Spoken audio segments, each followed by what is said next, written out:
in 6th grade, my social studies teacher, Carol Myros, took our entire class to Cuna.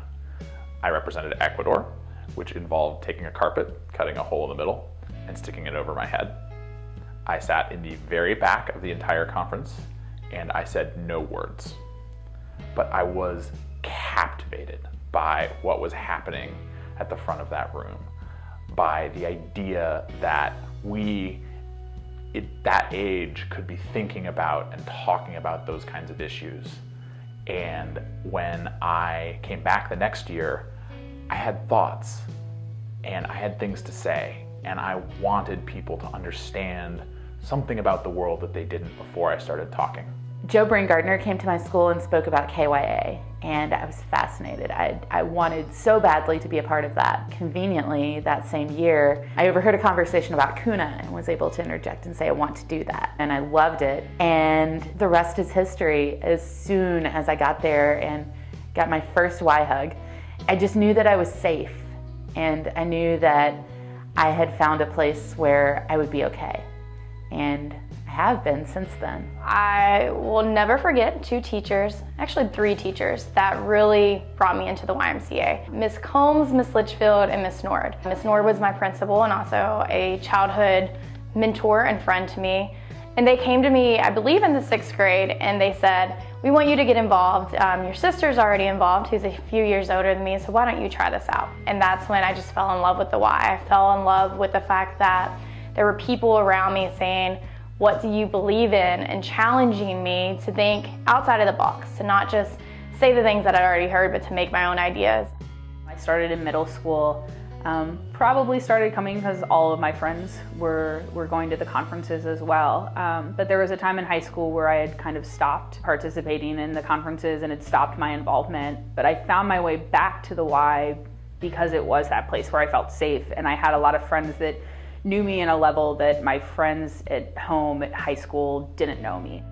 I've been with the Y since I was 7, and I started working professionally about 10 years ago. To get involved in this Y was just serendipity. I was at another conference volunteering. I ran into a regional director, Alex Muckler, and I got to talking to her about my passion for the Y and what I wanted to do in teen work.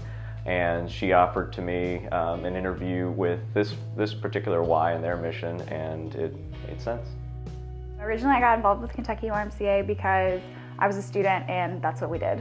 We did KY and Cuna, and then after college and everything else, my sister was in the program and she begged me to volunteer, and I volunteered with the program, and now I work here, and it's just been a great journey. It started out with my older sister being involved with it, and I joined whenever I was in middle school, and it was the first time I had the opportunity not only to be creative or to write, but actually to make something and then to present it and to have the praise that those things deserve. I sort of stumbled here by accident. I was spending my summer in Louisville for an internship and met with Ben and Amanda because they were sort of the experts on youth development that I was consulting for the program that I was writing a curriculum. And they invited me to LTC. And I was thinking, okay, conference, gonna go to a boring conference, and stumbled into the craziest, noisiest, messiest, most fun and inspiring thing that I could have ever imagined. And then I became a fellow and stuck around because it was just a really neat experience. I got involved in the Y in 6th grade when my gifted and talented teacher, Miss Hale, said, Starla, you have to do this. You have to go to KYA. And so I went and had a great time. And then I went to Cuna, and we wore plungers on our heads and we represented Thailand. So I went every year from 6th grade to 12th grade to KYA and Cuna and continued to try to learn about the world around me. And I found a family through it all of people and a network that wanted to grow and to change and to be better people and to be more than we were as just teenagers.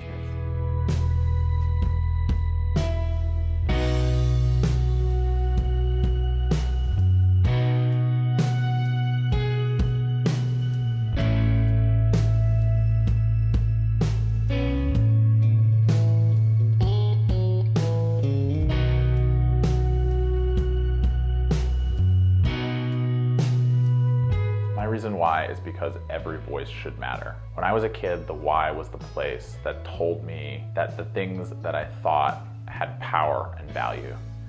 And that helped to shape me into the sort of person who believed that they could change the world. And I want that opportunity for every kid that comes through our program, because every voice should matter.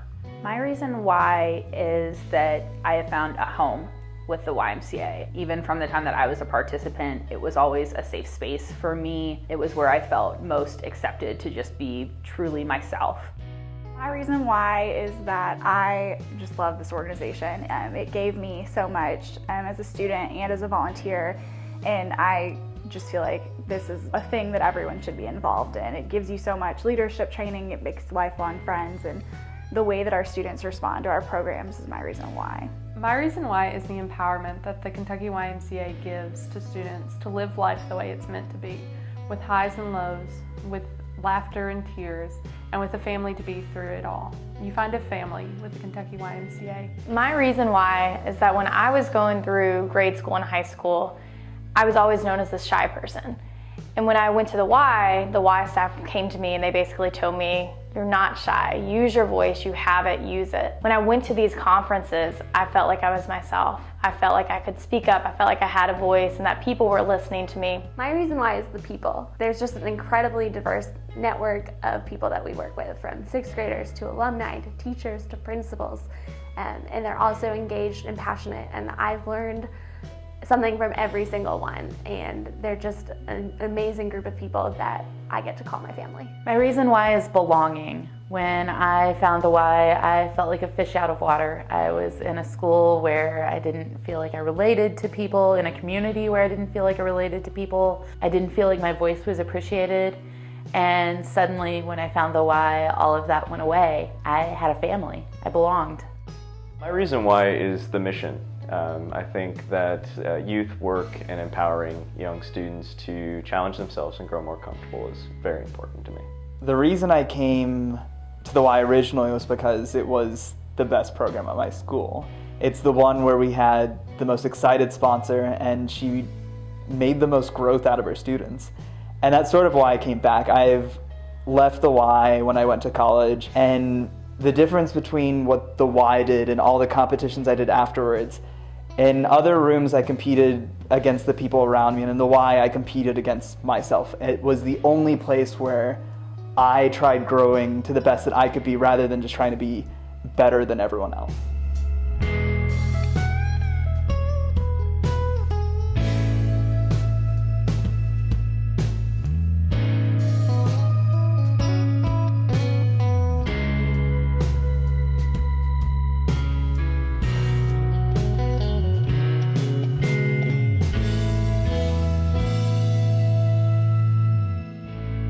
What I love most is that moment when you get to see a kid light up, when they stand up and speak, or make a new friend, or learn something about themselves that just blows them away, and they become on fire for something. And I don't care what it is, I just love that moment of the spark igniting in them. What I love most about what we do is the fact that you can walk into a program on the first day and see someone who is shy and withdrawn, and see them on the last day leading a conga line around a room, and just really get to see our students grow. It's that we find kids who don't belong anywhere else, and we're their home. We're the place where it's okay to be just unabashedly yourself at the Y. And there's so much value in that. There's so much value in looking at a kid and saying, don't worry about it, just be who you are. And that's my favorite thing, that we give kids a place to just be who they are. I think some of my happiest moments are when I see students come to our conferences, and they are students that you probably wouldn't normally see interact together a lot at a high school, but when they come to our conferences, it's okay. And we move across those borders and those boundaries, and it is so magical to see people interacting on that level. So those moments are what I love to see most, is when we kind of move past a lot of the stereotypes that exist in the real world. These kids are just better in some ineffable way than a lot of other students, because I gave them a 50-page packet and they read it, and we engaged the material, and they cared. And that's something that I haven't seen in other environments. It wasn't that they just wanted to be better than everyone else and get a trophy. They wanted to get something from the material that was beyond the recognition, and that's really rewarding as someone who's training and teaching.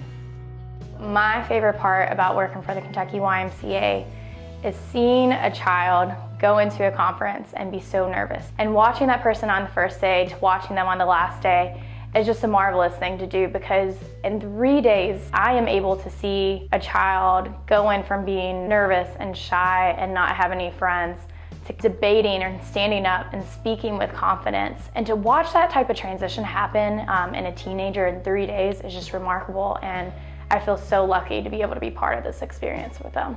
The thing I love most about this job is the second day of a conference at a KYA or Kuna. It's the day where every kid is debating and acting in professional roles with business attire and trying to be young adults that everyone can be proud of, that we are proud of. And then we switch and we go into this fun time where they completely let loose and they sing karaoke and they dance and they play Gaga, and they're kids again. And I love being able to see them embody both the role as a young, responsible adult and as a kid who just loves to have fun and to make friends. We are an association that focuses entirely on challenging teens. They're brilliant and they're knowledgeable and they know what they're trying to do. What we do is guide them into the unknown and supply them with everything they need, but the success at the end of the day is entirely up to them, and I like that approach. My favorite thing is watching people grow and getting the opportunity to become their own person and discover who they are.